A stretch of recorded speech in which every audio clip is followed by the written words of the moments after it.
This is my Project 1 triptych.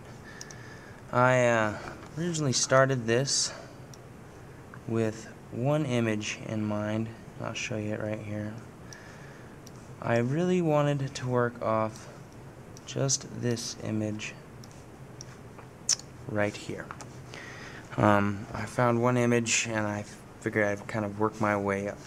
Well, and then I started with adding my border.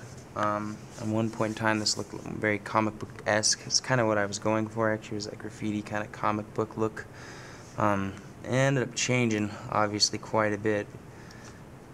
It got turned into something that looks more like a iTunes commercial than a comic book. But I moved on from the background. I decided that I wanted to do something I could relate to, so I figured music, and I could add in, a silhouette of each piece of the band into these three little backgrounds here, these little back borders.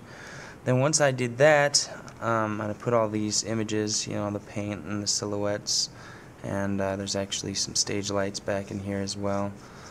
Once I added all these in, I used a lot of different like this little screen layer effect. After I marqueed these, I marqueed them, and then I would, copy and paste the image.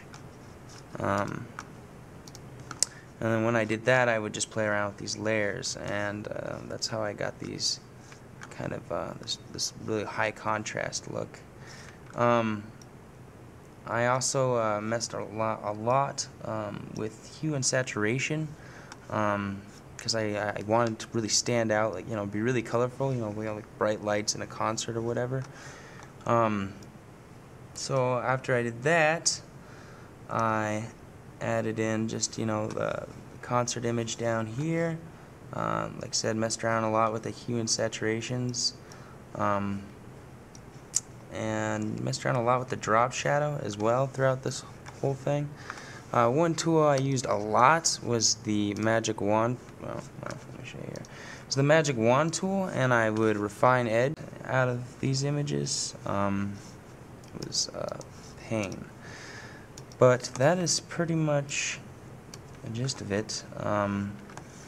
Yeah, it ended up being not at all what I thought it was going to be, but I still am very happy with the outcome. So, yeah, it's very bright, very vibrant, and I don't know, I call it music in the streets. But yeah, that's my project.